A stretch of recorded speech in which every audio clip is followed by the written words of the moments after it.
Before you know it, I just saw looks of horrors on fellow people standing by, and we just started running.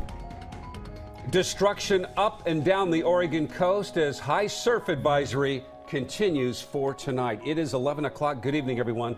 I'm Jeff Gianola. And I'm Jennifer Hoff. Tonight we're learning the Coast Guard calling off the search for a man who was swept to sea by those huge waves in Depot Bay.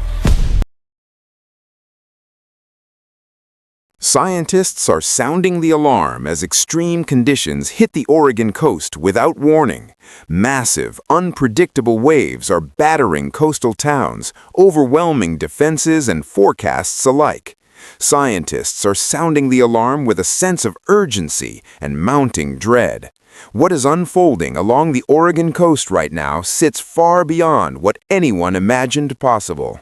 In the pre-dawn dark, without warning or obvious precedent, the Pacific Ocean has unleashed a violent onslaught of massive waves, surging with an energy and unpredictability that has emergency officials and scientists deeply concerned. The events of this morning defied every forecast, leaving coastal towns exposed and defenses reeling from the first impact. Overnight, what should have been a routine winter watch transformed into something raw and terrifying. Reports of extraordinary wave heights reaching up to 90 feet, overtaking entire beaches, slamming seawalls with shocking force, began to overload county command centers. The usual vigilance unraveled as emergency alerts drawn from raw sensor data struggled to keep pace. Residents were pulled from sleep by the tremors rolling through their homes and the unmistakable sound of crashing water from the darkness. It is not merely the magnitude that has officials gripped by concern, but the sheer unpredictability. How these waves, generated by far-off powerful storms, struck the coast with virtually no warning. Coastal roads disappeared beneath angry tides. Headlands were battered, and the boundary between land and ocean was redrawn almost instantly.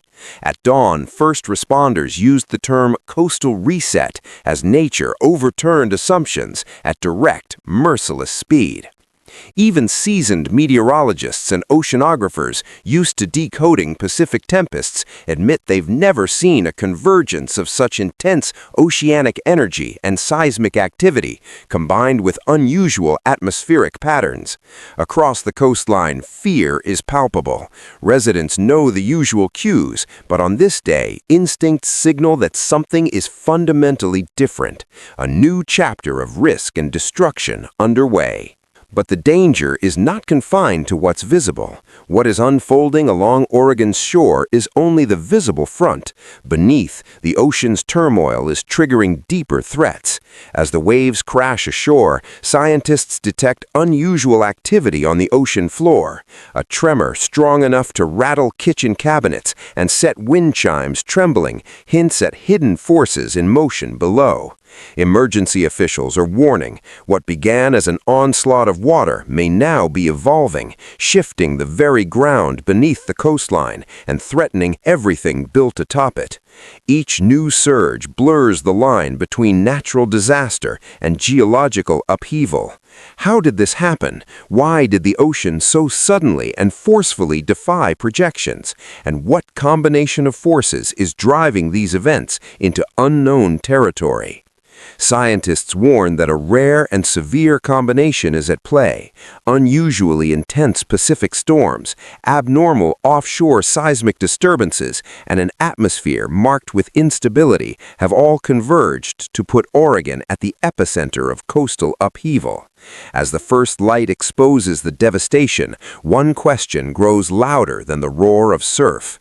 If danger can arrive so suddenly with such power, what further hazards may still be lurking beneath the waves? Just hours before disaster, the Oregon coast was quiet beneath brooding skies. Fishermen prepared for the next round of winter storms, and locals, seasoned by severe seasons, trusted in their seawalls and the familiar shape of headlands. Conversations at harbor cafes revolved around fishing prospects and the latest talk of monster waves, which until now had been more rumor than reality. This routine was shattered by what nature had poised offshore.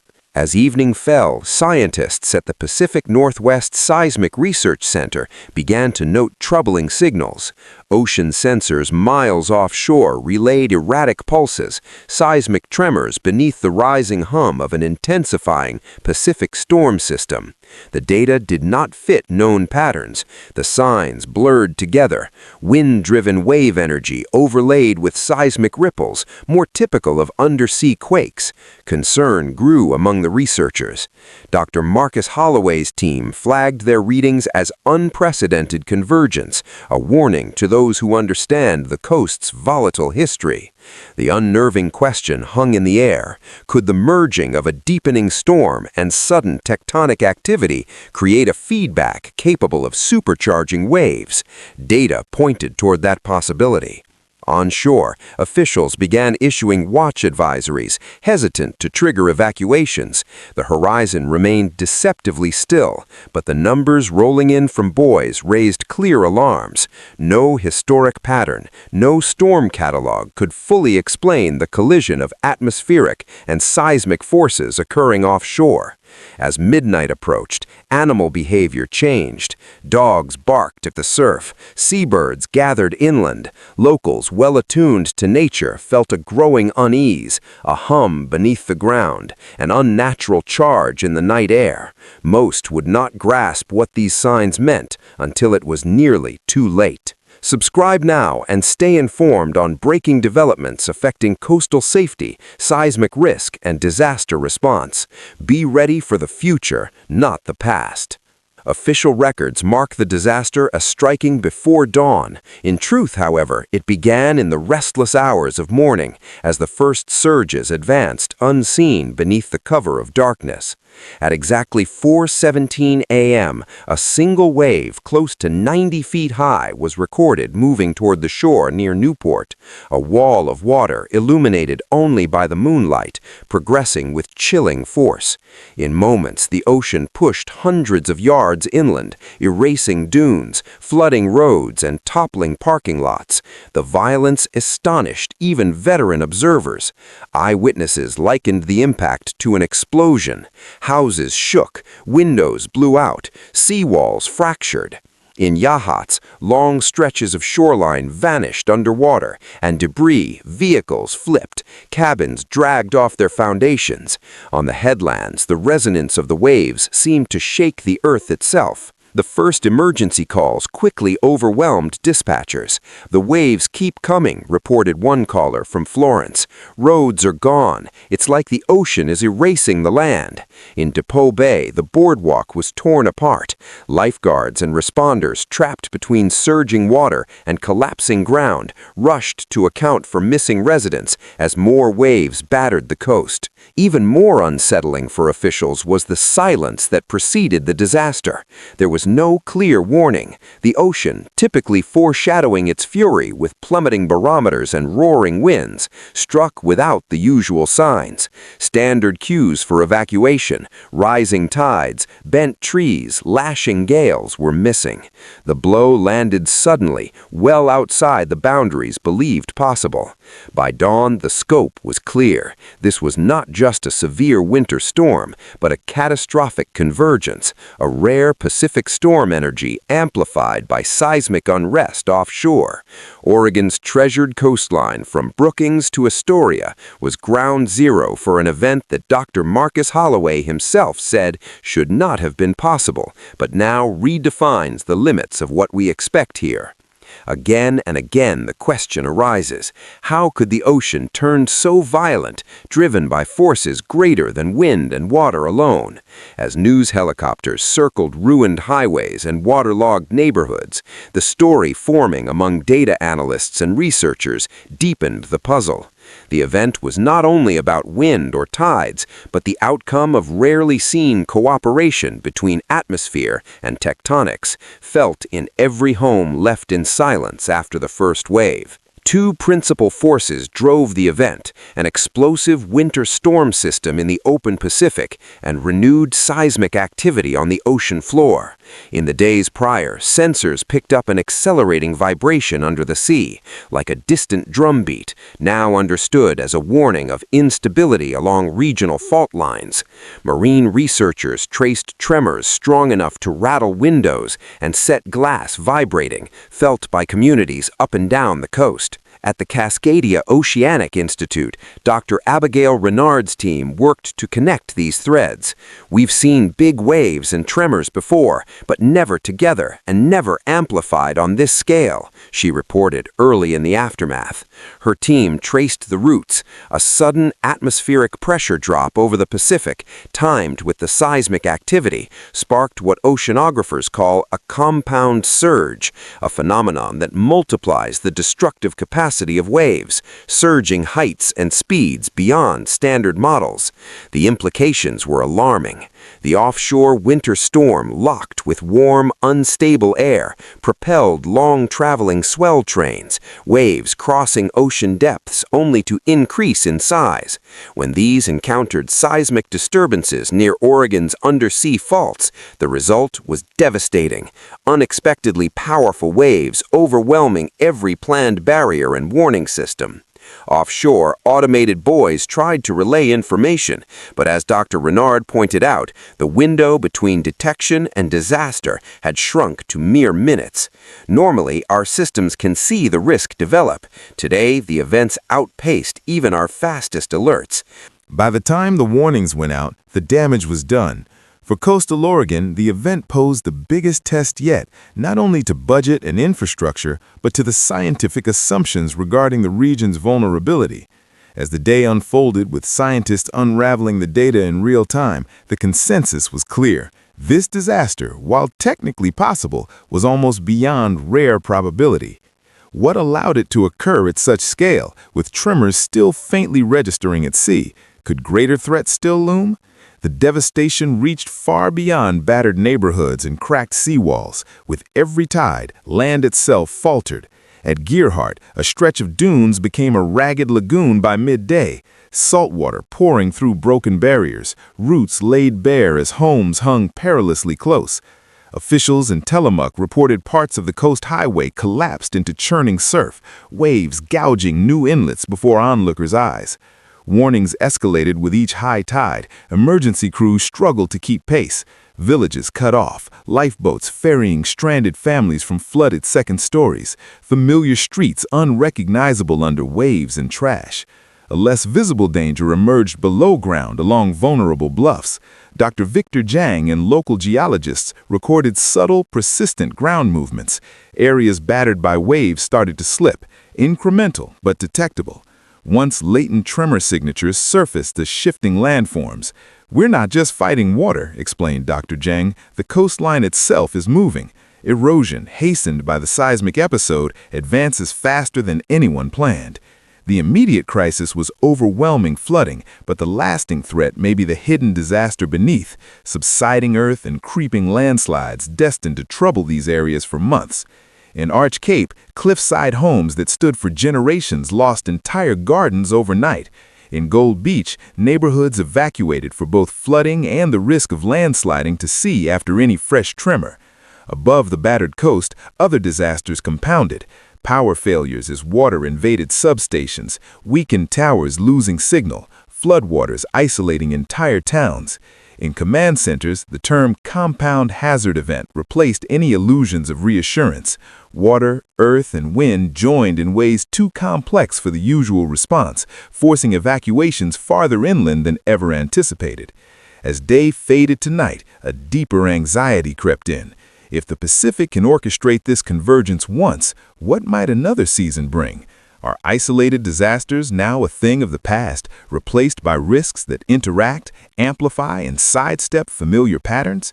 If you find this coverage essential, subscribe now for ongoing updates into coastal safety, seismic risk, and disaster response. Be ready for the future, not the past. By midday, all sense of normalcy along the coast evaporated. Zones labeled low risk for decades now faced the raging sea. Typically reserved for the wildest winter headlands in Seaside and Cannon Beach, homes and businesses supposedly above safe lines encountered floodwaters they were never designed to withstand. Sections of US 101, rebuilt after earlier storms, failed in moments. At Manzanita, a once stable stretch broke away beneath relentless wave attack. Drivers halted inches from new cliffs that hours earlier had been pavement. Rockaway Beach's schools became makeshift shelters cut off by floodwaters and downed communications. Officials were most haunted by one reality, the event's sheer unexpectedness. For years, infrastructure was planned for patterns reflected in the past, surges rare, floods manageable, and land shifts slow. This new storm changed all that. In a few hours, every traditional forecast, every map of safe ground was overrun. Dr. Abigail Renard emphasized in an emergency field interview, "Our systems are built for single hazards, not for multiple events converging. When storms and tremors happen together, our calculations break down. We need new strategies." The implications went beyond immediate response. Insurance, zoning, and even evacuation plans suddenly seemed outdated. Lawmakers were forced to reconsider not just how to repair, but how to reshape coastal living. At the water's edge, residents faced a choice: adapt to these emerging threats or risk all to the next storm. Slowly, old certainties faded, the reliance on generational memory, the comfort in concrete and elevation, leaving only new questions. How can communities design for resilience against threats more unpredictable than ever? If these events are just the beginning, what further storms might lie offshore? Through the evening, it became evident the ocean was not done remaking Oregon's coast. This was not a single wild surge or a brief moment of chaos. Each new tide compounded the destruction, pushing water deeper, destabilizing land, eroding at foundations still waterlogged from earlier waves. The Portland Coastal Research Center, guided by Dr. Elsa McGregor, reported with increasing urgency. There was no break between surges, no chance for drainage, for repairs, for reprieve. Instead, each cycle trapped water farther inland. Rivers already high from weeks of rain now reversed, forced in by the advancing tides. Inland valleys miles from the sea began to flood from underneath as seawater backed up riverbeds and filled low-lying land never before threatened. Compound hazard is an understatement, Dr. McGregor's team warned. We see wave surges, persistent flooding, seismic ground shifts, each crisis feeding the next. If one defense fails, the others quickly follow. The phrase feedback loop of disaster emerged in briefings.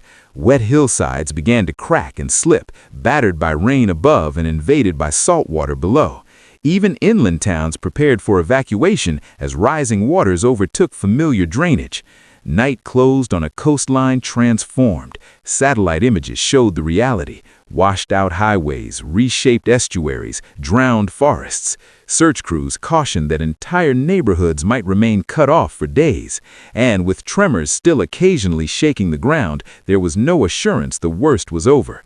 A deep sense of uncertainty lingered.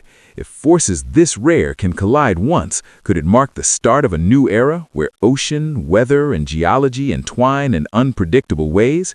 If you value detailed, science-based coverage of disaster and resilience on the coast, stay connected. Share your questions and experiences. We are stronger together in preparedness. Now, in the quiet after this historic assault, communities look outward towards the ocean, the unsettled sky, and the ground that continues to shift. Damage is everywhere. Splintered boardwalks, lost roads, families carrying what they can as they seek shelter. Nature has redrawn the map, but the deeper impact is psychological. The Oregon coast, once defined by enduring traditions and the seeming permanence of rugged headlands, faces the reality that the rules are changing. Community leaders turn to scientists and residents to one another as everyone asks, how can communities design for resilience against threats more unpredictable than ever? Dr. Marcus Holley, standing amid the remnants of a field station, captured the new challenge. We are in a new era. Every protective measure, be it maps, walls, dunes, or geology, has been stressed beyond past limits. The future depends on what we learn and how willing we are to prepare for the unknown. Yet, amid broken landscapes, resilience emerges. Neighbors support one another, volunteers shore up makeshift barriers, and urgent efforts to adapt accelerate. Every act of rescue, every gesture of solidarity helps hold the region together. Scientists now say the Oregon coast is a lesson, a warning about what happens when rare disasters overlap and the margin for error disappears. The ocean must be seen anew, not just as backdrop or foe, but as a powerful, evolving force, always in tension with the land. As night returns and families regroup, a quiet vigilance grows. Alerts are heeded, hillsides are scanned for movement. All eyes remain on the Pacific, watching for any signal that another round or the long process of rebuilding is at hand. This story is still unfolding, written in silt and splintered timber, tracked by satellites and etched into memory. One fact remains: the Oregon coast will not return to what it was. But as long as the community listens and learns, there is hope that these lessons will serve not only to survive, but to thrive on a newly drawn edge between sea and land. Stay alert for updates. Your awareness and preparedness are key to the coast's future. Share your stories, thoughts, and questions. Each is a thread in the fabric of resilience we now must weave. Amazing discoveries. Make sure to subscribe and hit the bell icon. Share this video with friends and join the discussion on what these findings could mean. Your thoughts and questions are important, so let's explore incredible mysteries together.